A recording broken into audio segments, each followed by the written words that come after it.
يسألك أهل الكتاب أن تنزل عليهم كتابا من السماء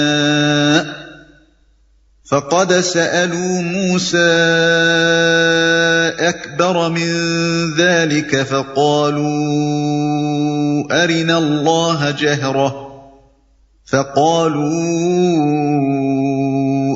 الله جهرة فأخذتهم الصاعقة بظلمهم ثم اتخذوا العجل من بعد ما جاءتهم البينات فعفونا عن ذلك وآتينا موسى سلطانا مبينا ورفعنا فوقهم الطور بميثاقهم وقلنا لهم ادخلوا الباب سجدا وقلنا لهم لا تعدوا في السبت وأخذنا منهم ميثاقا غليظا۔ یہ اہل کتاب اگر آج تم سے مطالبہ کر رہے ہیں کہ تم آسمان سے کوئی تحریر ان پر نازل کراؤ تو اس سے بڑھ چڑھ کر مجرمانہ مطالبے یہ پہلے موسیٰ سے کر چکے ہیں۔ اس سے تو انہوں نے کہا تھا کہ ہمیں خدا کو علانیہ دکھا دو، اور اسی سرکشی کی وجہ سے یکا یک ان پر بجلی ٹوٹ پڑی تھی۔ پھر انہوں نے بچڑے کو اپنا معبود بنا لیا، حالانکہ یہ کھلی کھلی نشانیاں دیکھ چکے تھے۔ اس پر بھی ہم نے ان سے درگزر کیا۔ ہم نے موسیٰ کو صریح فرمان عطا کیا اور ان لوگوں پر طور کو اٹھا کر ان سے اس فرمان کی اطاعت کا عہد لیا۔ ہم نے ان کو حکم دیا کہ دروازے میں سجدہ ریز ہوتے ہوئے داخل ہوں۔ ہم نے ان سے کہا کہ سبت کا قانون نہ توڑو اور اس پر ان سے پختہ عہد لیا۔ آسمان سے کوئی تحریر ان پر نازل کراؤ۔ مدینہ کے یہودی نبی صلی اللہ علیہ وسلم سے جو عجیب عجیب مطالبے کرتے تھے، ان میں سے ایک یہ بھی تھا کہ ہم آپ کی رسالت اس وقت تک تسلیم نہ کریں گے جب تک کہ ہماری آنکھوں کے سامنے ایک لکھی لکھائی کتاب آسمان سے نازل نہ ہو، یا ہم میں سے ایک شخص کے نام اوپر سے اس مضمون کی تحریر نہ آ جائے کہ یہ محمد ہمارے رسول ہیں، ان پر ایمان لاؤ۔ یکا یک ان پر بجلی ٹوٹ پڑی تھی۔ یہاں کسی واقعے کی تفصیل بیان کرنا مقصود نہیں ہے، بلکہ یہودیوں کے جرائم کی ایک مختصر فہرست پیش کرنی مقصود ہے۔ اس لیے ان کی قومی تاریخ کے چند نمایاں واقعات کی طرف سرسری اشارات کیے گئے ہیں۔ اس آیت میں جس واقعے کا ذکر ہے وہ سورہ بقرہ آیت 55 میں بھی گزر چکا ہے۔ حالانکہ یہ کھلی کھلی نشانیاں دیکھ چکے تھے۔ کھلی کھلی نشانیوں سے مراد وہ نشانیاں ہیں جو حضرت موسیٰ علیہ السلام کے رسول مقرر ہونے کے بعد سے لے کر فرعون کے غرق ہونے اور بنی اسرائیل کے مصر سے نکلنے تک پے در پے ان لوگوں کے مشاہدے میں آ چکی تھیں۔ ظاہر ہے کہ سلطنت مصر کی عظیم الشان طاقت کے پنجوں سے جس نے بنی اسرائیل کو چھڑایا تھا وہ کوئی گائے کا بچہ نہ تھا، بلکہ اللہ رب العالمین تھا۔ مگر یہ اس قوم کی باطل پرستی کا کمال تھا کہ خدا کی قدرت اور اس کے فضل کی روشن ترین نشانیوں کا تجربہ اور مشاہدہ کر چکنے کے بعد بھی جب جھکی تو اپنے محسن خدا کے آگے نہیں بلکہ ایک بچڑے کی مصنوعی مورت ہی کے آگے جھک۔ اور ان لوگوں پر طور کو اٹھا کر ان سے اس فرمان کی اطاعت کا عہد لیا۔ صحیح فرمان سے مراد وہ احکام ہیں جو حضرت موسیٰ علیہ السلام کو تختیوں پر لکھ کر دیے گئے تھے۔ سورہ اعراف رکوع 17 میں اس کا ذکر زیادہ تفصیل کے ساتھ آئے گا۔ اور عہد سے مراد وہ میثاق ہے جو کوہ طور کے دامن میں بنی اسرائیل کے نمائندوں سے لیا گیا تھا۔ سورہ بقرہ آیت 63 میں اس کا ذکر گزر چکا ہے، اور اعراف آیت 171 میں پھر اس کی طرف اشارہ آئے گا۔ فَبِمَا نَقْضِهِم مِّيثَاقَهُمْ وَكُفْرِهِم بِآيَاتِ اللَّهِ وَقَتْلِهِمُ الْأَنبِيَاءَ بِغَيْرِ حَقٍّ وَقَوْلِهِمْ قُلُوبُنَا غُلْفٌ بَلْ طَبَعَ اللَّهُ عَلَيْهَا بِكُفْرِهِمْ فَلَا يُؤْمِنُونَ إِلَّا قَلِيلًا۔ آخر کار ان کی عہد شکنی کی وجہ سے اور اس وجہ سے کہ انہوں نے اللہ کی آیات کو جھٹلایا اور متعدد پیغمبروں کو ناحق قتل کیا، اور یہاں تک کہا کہ ہمارے دل غلافوں میں محفوظ ہیں، حالانکہ در حقیقت ان کی باطل پرستی کے سبب سے اللہ نے ان کے دلوں پر ٹھپا لگا دیا ہے، اور اسی وجہ سے یہ بہت کم ایمان لاتے ہیں۔ یہاں تک کہا کہ ہمارے دل غلافوں میں محفوظ ہیں۔ یہودیوں کے اس قول کی طرف سورہ بقرہ آیت 88 میں بھی اشارہ کیا گیا ہے۔ در حقیقت یہ لوگ تمام باطل پرست جہلا کی طرح اس بات پر فخر کرتے تھے کہ جو خیالات اور تعصبات اور رسم و رواج ہم نے اپنے باپ دادا سے پائے ہیں ان پر ہمارا عقیدہ اتنا پختہ ہے کہ کسی طرح ہم ان سے نہیں ہٹائے جا سکتے۔ جب کبھی خدا کی طرف سے پیغمبروں نے آ کر ان کو سمجھانے کی کوشش کی، انہوں نے ان کو یہی جواب دیا کہ تم خواہ کوئی دلیل اور کوئی آیت لے آؤ، ہم تمہاری کسی بات کا اثر نہ لیں گے۔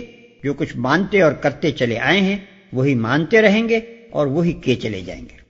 حالانکہ در حقیقت ان کی باطل پرستی کے سبب سے اللہ نے ان کے دلوں پر ٹھپا لگا دیا ہے۔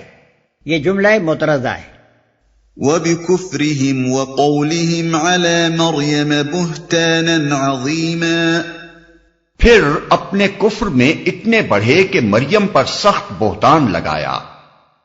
پھر یہ فقرہ اصل سلسلہ تقریر سے تعلق رکھتا ہے۔ مریم پر سخت بہتان لگایا۔ حضرت عیسیٰ علیہ السلام کی پیدائش کا معاملہ یہودی قوم میں فی الواقع ذرہ برابر بھی مشتبہ نہ تھا، بلکہ جس روز وہ پیدا ہوئے تھے اسی روز اللہ تعالیٰ نے پوری قوم کو اس بات پر گواہ بنا دیا تھا کہ یہ ایک غیر معمولی شخصیت کا بچہ ہے جس کی ولادت معجزے کا نتیجہ ہے، نہ کہ کسی اخلاقی جرم کا۔ جب بنی اسرائیل کے ایک شریف ترین اور مشہور اور نامور مذہبی گھرانے کی بن بیاہی لڑکی گود میں بچہ لیے ہوئے آئی اور قوم کے بڑے اور چھوٹے سینکڑوں ہزاروں کی تعداد میں اس کے گھر پر ہجوم کر کے آ گئے، تو اس لڑکی نے ان کے سوالات کا جواب دینے کے بجائے خاموشی کے ساتھ اس نوزائیدہ بچے کی طرف اشارہ کر دیا کہ یہ تمہیں جواب دے گا۔ مجمع نے حیرت سے کہا کہ اس بچے سے ہم کیا پوچھیں جو گہوارے میں لیٹا ہوا ہے، مگر یکایک وہ بچہ گویا ہو گیا اور اس نے نہایت صاف اور فصیح زبان میں مجمع کو خطاب کر کے کہا کہ انی عبداللہ آتانی الکتاب وجعلنی نبیا، یعنی میں اللہ کا بندہ ہوں، اللہ نے مجھے کتاب دی ہے اور نبی بنایا ہے۔ سورہ مریم رکوع 2۔ اس طرح اللہ تعالیٰ نے اس شبے کی ہمیشہ کے لیے جڑ کاٹ دی تھی جو ولادت مسیح کے بارے میں پیدا ہو سکتا تھا۔ یہی وجہ ہے کہ حضرت عیسیٰ علیہ السلام کے سن شباب کو پہنچنے تک کبھی کسی نے نہ حضرت مریم علیہ السلام پر زنا کا الزام لگایا، نہ حضرت عیسیٰ علیہ السلام کو ناجائز ولادت کا طعنہ دیا۔ لیکن جب 30 برس کی عمر کو پہنچ کر آپ نے نبوت کے کام کی ابتدا فرمائی اور جب آپ نے یہودیوں کو ان کی بدعمالیوں پر ملامت کرنی شروع کی، ان کے علماء و فقہا کو ان کی ریاکاریوں پر ٹوکا، ان کے عوام اور خواص سب کو اس اخلاقی زوال پر متنبہ کیا جس میں وہ مبتلا ہو گئے تھے، اور اس پرخطر راستے کی طرف اپنی قوم کو دعوت دی جس میں خدا کے دین کو عملاً قائم کرنے کے لیے ہر قسم کی قربانیاں برداشت کرنی پڑتی تھیں اور ہر محاذ پر شیطانی قوتوں سے لڑائی کا سامنا تھا، تو یہ بے باک مجرم صداقت کی آواز کو دبانے کے لیے ہر ناپاک سے ناپاک ہتھیار استعمال کرنے پر اتر آئے۔ اس وقت انہوں نے وہ بات کہی جو 30 سال تک نہ کہی تھی کہ مریم علیہ السلام معاذ اللہ زانیہ ہیں اور عیسیٰ ابن مریم ولد الزنا، حالانکہ یہ ظالم بالیقین جانتے تھے کہ یہ دونوں ماں بیٹے اس گندگی سے بالکل پاک ہیں۔ پس در حقیقت ان کا یہ بہتان کسی حقیقی شبہ کا نتیجہ نہ تھا جو واقعی ان کے دلوں میں موجود ہوتا، بلکہ خالص بہتان تھا جو انہوں نے جان بوجھ کر محض حق کی مخالفت کے لیے گھڑا تھا۔ اسی بنا پر اللہ تعالیٰ نے اسے ظلم اور جھوٹ کے بجائے کفر قرار دیا ہے، کیونکہ اس الزام سے ان کا اصل مقصد خدا کے دین کا راستہ روکنا تھا، نہ کہ ایک بے گناہ عورت پر الزام لگانا۔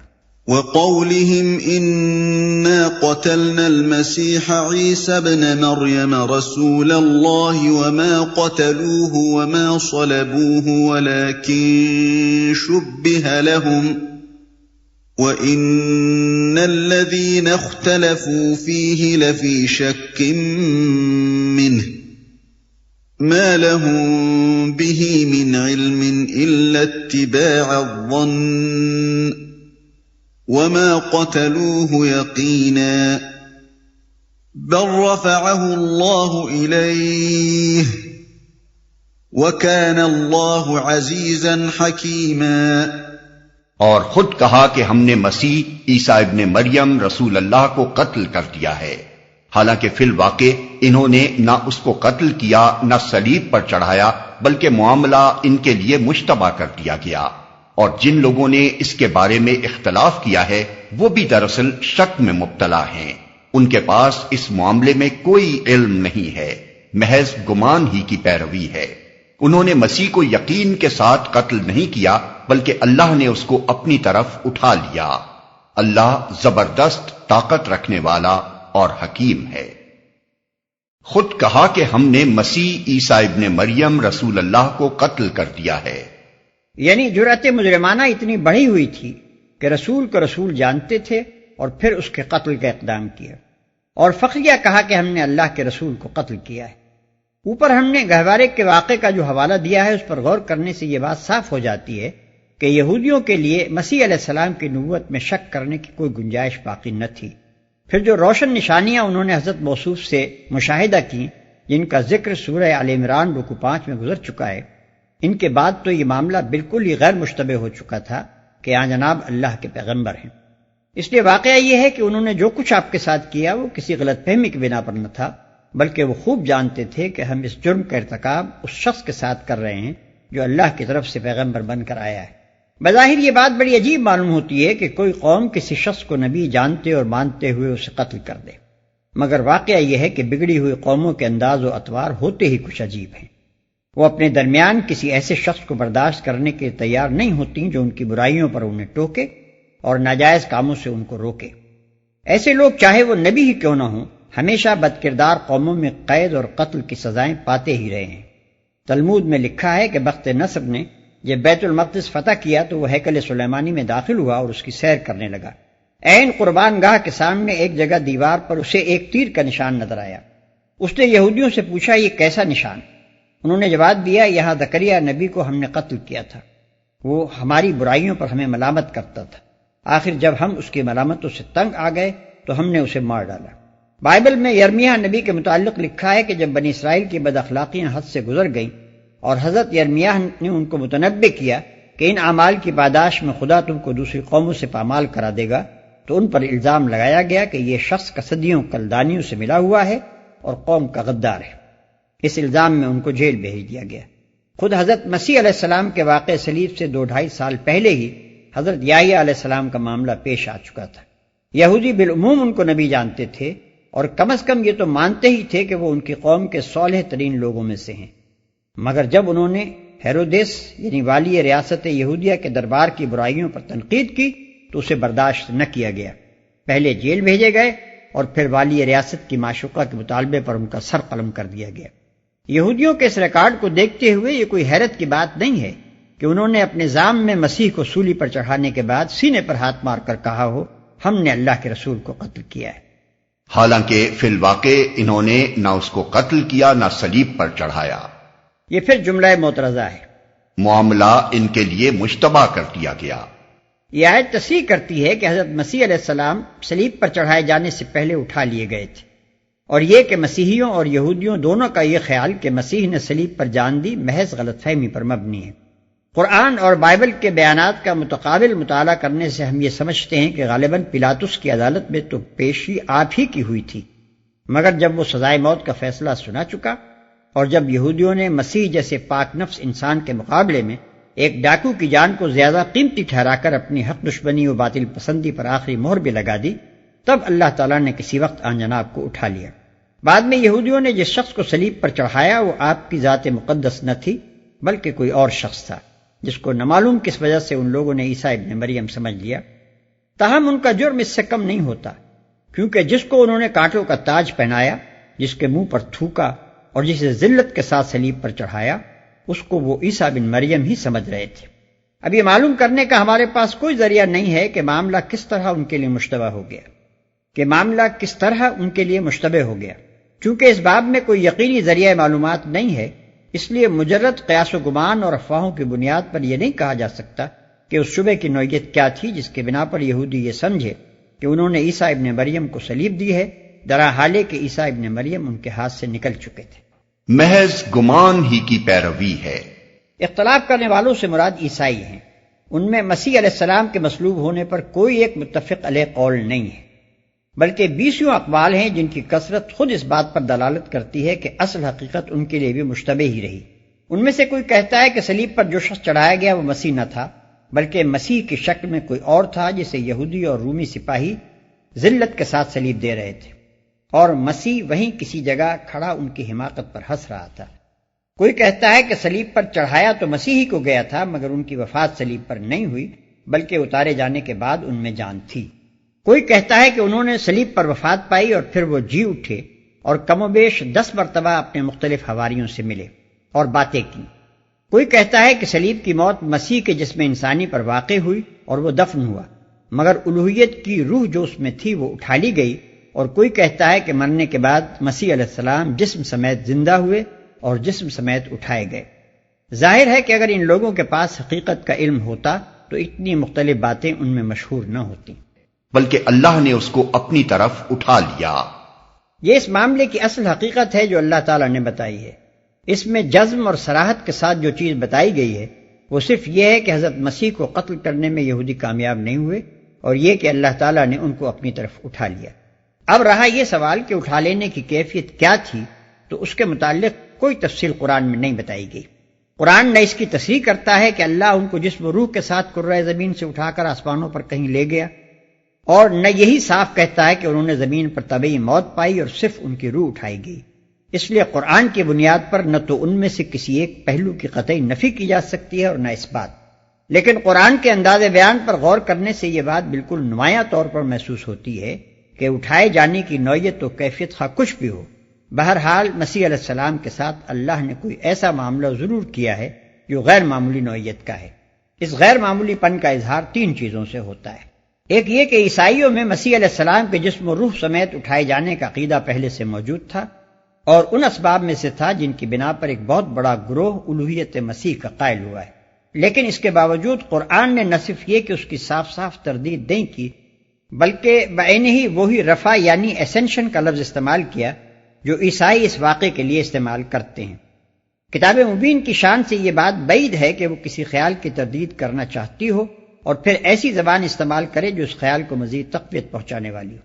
دوسرے یہ کہ اگر مسیح علیہ السلام کو اٹھایا جانا ویسا ہی اٹھایا جانا ہوتا جیسا کہ ہر مرنے والا دنیا سے اٹھایا جاتا ہے، یا اگر اس رفع سے مراد محض درجات و مراتب کی بلندی ہوتی، جیسے حضرت ادریس علیہ السلام کے متعلق فرمایا گیا ہے رفعناہ مکانا علیہ، یعنی ہم نے اس کو بلند مقام پر اٹھا لیا، تو اس مضمون کو بیان کرنے کا انداز یہ نہ ہوتا جو ہم یہاں دیکھ رہے ہیں۔ اس کو بیان کرنے کے لیے زیادہ مناسب الفاظ یہ ہو سکتے تھے کہ یقیناً انہوں نے مسیح کو قتل نہیں کیا، بلکہ اللہ نے اس کو زندہ بچا لیا اور پھر طبعی موت دی۔ یہودیوں نے اس کو ذلیل کرنا چاہا تھا، مگر اللہ نے اس کو بلند درجہ عطا کیا۔ تیسری یہ کہ اگر یہ رفع ویسا ہی معمولی قسم کا رفع ہوتا جیسے ہم محاورے میں کسی مرنے والے کو کہتے ہیں کہ اسے اللہ نے اٹھا لیا، تو اس کا ذکر کرنے کے بعد یہ فقرہ بالکل غیر موزوں تھا کہ اللہ زبردست طاقت رکھنے والا اور حکیم ہے۔ یہ تو صرف کسی ایسے واقعے کے بعد ہی موضوع و مناسب ہو سکتا ہے جس میں اللہ کی قوت قاہرہ اور اس کی حکمت کا غیر معمولی ظہور ہوا ہو۔ اس کے جواب میں قرآن سے اگر کوئی دلیل پیش کی جا سکتی ہے تو وہ زیادہ سے زیادہ صرف یہ ہے کہ سورہ آل عمران میں اللہ تعالیٰ نے متوفی کا لفظ استعمال کیا ہے، آیت 55، لیکن جیسا کہ وہاں ہم واضح کر چکے ہیں یہ لفظ طبعی موت کے معنی میں صریح نہیں ہے، بلکہ قبض روح اور قبض روح و جسم دونوں پر دلالت کر سکتا ہے۔ لہذا یہ ان قرائن کو ساقط کر دینے کے لیے کافی نہیں ہے جو ہم نے اوپر بیان کی ہیں۔ بعض لوگ جن کو مسیح علیہ السلام کی طبعی موت کا حکم لگانے پر اصرار ہے سوال کرتے ہیں کہ توفیٰ کا لفظ قبض روح و جسم پر استعمال ہونے کی کوئی اور نظیر بھی ہے، لیکن جبکہ قبض روح و جسم کا واقعہ تمام نوع انسانی کی تاریخ میں پیش ہی ایک مرتبہ آیا ہو، تو اس معنی پر اس لفظ کے استعمال کی نظیر پوچھنا محض ایک بے معنی بات ہے۔ دیکھنا یہ چاہیے کہ آیا اصل لغت میں اس استعمال کی گنجائش ہے یا نہیں۔ اگر ہے تو ماننا پڑے گا کہ قرآن نے رفع جسمانی کے عقیدے کی صاف تردید کرنے کے بجائے یہ لفظ استعمال کر کے ان قرائن میں ایک اور قرینے کا اضافہ کر دیا ہے جن سے اس عقیدے کو الٹی مدد ملتی ہے، ورنہ کوئی وجہ نہ تھی کہ وہ موت کے صریح لفظ کو چھوڑ کر وفات کے محتمل المعنین لفظ کو ایسے موقع پر استعمال کرتا جہاں رفع جسمانی کا عقیدہ پہلے سے موجود تھا اور ایک فاسد اعتقاد یعنی الوہیت مسیح کے اعتقاد کا موجب بن رہا تھا۔ پھر رفع جسمانی کے اس عقیدے کو مزید تقویت ان کثیر التعداد احادیث سے پہنچتی ہے جو قیامت سے پہلے حضرت عیسیٰ ابن مریم علیہ السلام کے دوبارہ دنیا میں آنے اور دجال سے جنگ کرنے کی تشریح کرتی ہیں۔ تفسیر سورہ احزاب کے ضمیمے میں ہم نے ان احادیث کو نقل کر دیا ہے۔ ان سے حضرت عیسیٰ علیہ السلام کی آمد ثانی تو قطعی طور پر ثابت ہے۔ اب یہ ہر شخص خود دیکھ سکتا ہے کہ ان کا مرنے کے بعد دوبارہ اس دنیا میں آنا زیادہ قرین قیاس ہے یا زندہ کہیں خدا کی کائنات میں موجود ہونا اور پھر واپس آنا۔ وَإِن مِّنْ أَهْلِ الْكِتَابِ إِلَّا لَيُؤْمِنَنَّ به قبل موته ويوم القيامة يكون عليهم شهيدا۔ اور اہل کتاب میں سے کوئی ایسا نہ ہوگا جو اس کی موت سے پہلے اس پر ایمان نہ لے آئے گا، اور قیامت کے روز وہ ان پر گواہی دے گا۔ کوئی ایسا نہ ہوگا جو اس کی موت سے پہلے اس پر ایمان نہ لے آئے گا۔ اس فقرے کے دو معنی بیان کیے گئے ہیں اور الفاظ میں دونوں کا یکساں احتمال ہے۔ ایک معنی وہ جو ہم نے ترجمے میں اختیار کیے ہیں، دوسرے یہ کہ اہل کتاب میں سے کوئی ایسا نہیں جو اپنی موت سے پہلے مسیح پر ایمان نہ لے آئے۔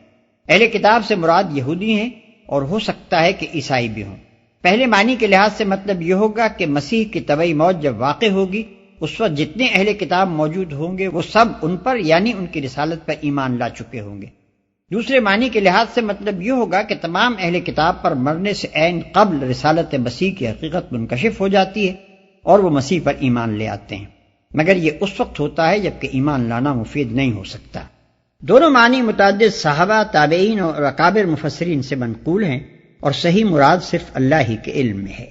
اور قیامت کے روز وہ ان پر گواہی دے گا، یعنی یہودیوں اور عیسائیوں نے مسیح علیہ السلام کے ساتھ اور اس پیغام کے ساتھ جو آپ لائے تھے، جو معاملہ کیا ہے، اس پر آپ خداوند تعالیٰ کی عدالت میں گواہی دیں گے۔ اس گواہی کی کچھ تفصیل آگے سورہ مائدہ کے آخری رکوع میں آنے والی ہے۔ فَبِظُلْمٍ مِّنَ الَّذِينَ هَادُوا حَرَّمْنَا عَلَيْهِمْ طَيِّبَاتٍ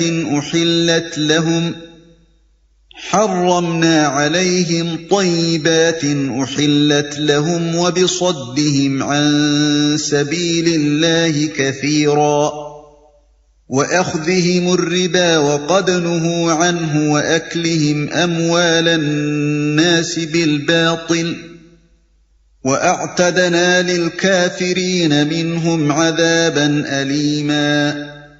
غرض ان یہودی بن جانے والوں کے اسی ظالمانہ رویے کی بنا پر اور اس بنا پر کہ یہ بکثرت اللہ کے راستے سے روکتے ہیں اور سود لیتے ہیں جس سے انہیں منع کیا گیا تھا، اور لوگوں کے مال ناجائز طریقوں سے کھاتے ہیں، ہم نے بہت سی وہ پاک چیزیں ان پر حرام کر دیں جو پہلے ان کے لیے حلال تھیں، اور جو لوگ ان میں سے کافر ہیں ان کے لیے ہم نے دردناک عذاب تیار کر رکھا ہے۔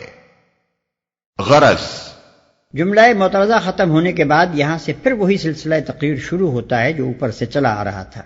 یہ بکثرت اللہ کے راستے سے روکتے ہیں، یعنی صرف اسی پر اکتفا نہیں کرتے کہ خود اللہ کے راستے سے منحرف ہیں، بلکہ اس قدر بے باک مجرم بن چکے ہیں کہ دنیا میں خدا کے بندوں کو گمراہ کرنے کے لیے جو تحریک بھی اٹھتی ہے، اکثر اس کے پیچھے یہودی دماغ اور یہودی سرمایہ ہی کام کرتا نظر آتا ہے، اور راہ حق کی طرف بلانے کے لیے جو تحریک بھی شروع ہوتی ہے، اکثر اس کے مقابلے میں یہودی ہی سب سے بڑھ کر مزاحم بنتے ہیں۔ طرح حالے کہ یہ کمبخت کتاب اللہ کے حامل اور انبیاء کے وارث ہیں، ان کا تازہ ترین جرم یہ اشتراکی تحریک ہے جسے یہودی دماغ نے اختراع کیا اور یہودی رہنمائی ہی نے پروان چڑھایا ہے۔ ان نام نہاد اہل کتاب کے نصیب میں یہ جرم بھی مقدر تھا کہ دنیا کی تاریخ میں پہلی مرتبہ جو نظام زندگی اور نظام حکومت خدا کے سری انکار پر، خدا سے کھلم کھلا دشمنی پر، خدا پرستی کو مٹا دینے کے علل اعلان عزم و ارادے پر تعمیر کیا گیا، اس کے موجود و مخترع اور بانی و سربراہ کار موسیٰ علیہ السلام کے نام لیوا۔ اشتراکیت کے بعد زمانہ جدید میں گمراہی کا دوسرا بڑا ستون فرائڈ کا فلسفہ ہے، اور لطف یہ ہے کہ وہ بھی بنی اسرائیل ہی کا ایک فرد ہے۔ اور سود لیتے ہیں جس سے انہیں منع کیا گیا تھا۔ تورات میں بالفاظ صریح یہ حکم موجود ہے کہ اگر تو میرے لوگوں میں سے کسی محتاج کو جو تیرے پاس رہتا ہو قرض دے تو اس سے قرض خواہ کی طرح سلوک نہ کرنا اور نہ اس سے سود لینا۔ اگر تو کسی وقت اپنے ہمسائے کے کپڑے گرو رکھ بھی لے تو سورج کے ڈوبنے تک اس کو واپس کر دینا، کیونکہ فقط وہی ایک اس کا اوڑھنا ہے، اس کے جسم کا وہی لباس ہے، پھر وہ کیا اوڑھ کر سوئے گا؟ پس جب وہ فریاد کرے گا تو میں اس کی سنوں گا، کیونکہ میں مہربان ہوں۔ خروج باب 22 آیت 25 تا 27۔ اس کے علاوہ اور بھی کئی مقامات پر تورات میں سود کی حرمت وارد ہوئی ہے، لیکن اس کے باوجود اسی تورات کے ماننے والے یہودی آج دنیا کے سب سے بڑے سود خوار ہیں اور اپنی تنگ دلی و سنگ دلی کے لیے ضرب المثل بن چکے۔ وہ پاک چیزیں ان پر حرام کر دی جو پہلے ان کے لیے حلال تھیں۔ غالباً یہ اسی مضمون کی طرف اشارہ ہے جو آگے سورہ انعام آیت 146 میں آنے والا ہے۔ یعنی یہ کہ بنی اسرائیل پر تمام وہ جانور حرام کر دیے گئے جن کے ناخن ہوتے ہیں، اور ان پر گائے اور بکری کی چربی بھی حرام کر دی گئی۔ اس کے علاوہ ممکن ہے کہ اشارہ ان دوسری پابندیوں اور سختیوں کی طرف بھی ہو جو یہودی فقہ میں پائی جاتی ہیں۔ کسی گروہ کے لیے دائرۂ زندگی کو تنگ کر دیا جانا فی الواقع اس کے حق میں ایک طرح کی سزا ہی ہے۔ اور جو لوگ ان میں سے کافر ہیں ان کے لیے ہم نے دردناک عذاب تیار کر رکھا ہے۔ یعنی اس قوم کے جو لوگ ایمان و اطاعت سے منحرف اور بغاوت و انکار کی روش پر قائم ہیں، ان کے لیے خدا کی طرف سے دردناک سزا تیار ہے۔ دنیا میں جو عبرتناک سزا ان کو ملی اور مل رہی ہے وہ کبھی کسی دوسری قوم کو نہیں ملی۔ 2000 برس ہو چکے ہیں کہ زمین پر کہیں ان کو عزت کا ٹھکانہ میسر نہیں۔ دنیا میں تتر بتر کر دیے گئے ہیں اور ہر جگہ غریب الوطن ہے۔ کوئی دور ایسا نہیں گزرتا جس میں وہ دنیا کے کسی نہ کسی خطے میں ذلت کے ساتھ پامال نہ کیے جاتے ہوں، اور اپنی دولت مندی کے باوجود کوئی جگہ ایسی نہیں جہاں انہیں احترام کی نگاہ سے دیکھا جاتا ہو۔ پھر غضب یہ ہے کہ قومیں پیدا ہوتی اور مٹتی ہیں مگر اس قوم کو موت بھی نہیں آتی۔ اس کو دنیا میں لا یموت فیہا ولا یحییٰ کی سزا دی گئی ہے تاکہ قیامت تک دنیا کی قوموں کے لیے ایک زندہ نمونہ عبرت بنی رہے، اور اپنی سرگزشت سے یہ سبق دیتی رہے کہ خدا کی کتاب بغل میں رکھ کر خدا کے مقابلے میں باغیانہ جسارتیں کرنے کا یہ انجام ہوتا ہے۔ رہی آخرت تو انشاءاللہ وہاں کا عذاب اس سے بھی زیادہ دردناک ہوگا۔ اس موقع پر جو شبہ فلسطین کی اسرائیلی ریاست کے قیام کی وجہ سے پیدا ہوتا ہے اسے رفع کرنے کے لیے ملاحظہ ہو سورہ آل عمران آیت 112۔ لكن الراسخون في العلم منهم والمؤمنون يؤمنون بما أنزل إليك وما أنزل من قبلك والمقيمين الصلاة والمؤتون الزكاة والمؤمنون بالله واليوم الآخر أولئك سنؤتيهم أجرا عظيما۔ مگر ان میں جو لوگ پختہ علم رکھنے والے ہیں اور ایماندار ہیں وہ سب اس تعلیم پر ایمان لاتے ہیں جو تمہاری طرف نازل کی گئی ہے اور جو تم سے پہلے نازل کی گئی تھی۔ اس طرح کے ایمان لانے والے اور نماز و زکوٰۃ کی پابندی کرنے والے اور اللہ اور روز آخر پر سچا عقیدہ رکھنے والے لوگوں کو ہم ضرور اجر عظیم عطا کریں گے جو تمہاری طرف نازل کی گئی ہے اور جو تم سے پہلے نازل کی گئی تھی۔ یعنی ان میں سے جو لوگ کتب آسمانی کی حقیقی تعلیم سے واقف ہیں اور ہر قسم کے تعصب، جاہلانہ ضد، آبائی تقلید اور نفس کی بندگی سے آزاد ہو کر اس امر حق کو سچے دل سے مانتے ہیں جس کا ثبوت آسمانی کتابوں سے ملتا ہے، ان کی روش کافر و ظالم یہودیوں کی عام روش سے بالکل مختلف ہے۔ ان کو بیک نظر محسوس ہو جاتا ہے کہ جس دین کی تعلیم پچھلے انبیاء نے دی تھی اسی کی تعلیم قرآن دے رہا ہے، اس لیے وہ بے لاگ حق پرستی کے ساتھ دونوں پر ایمان لے آتے ہیں۔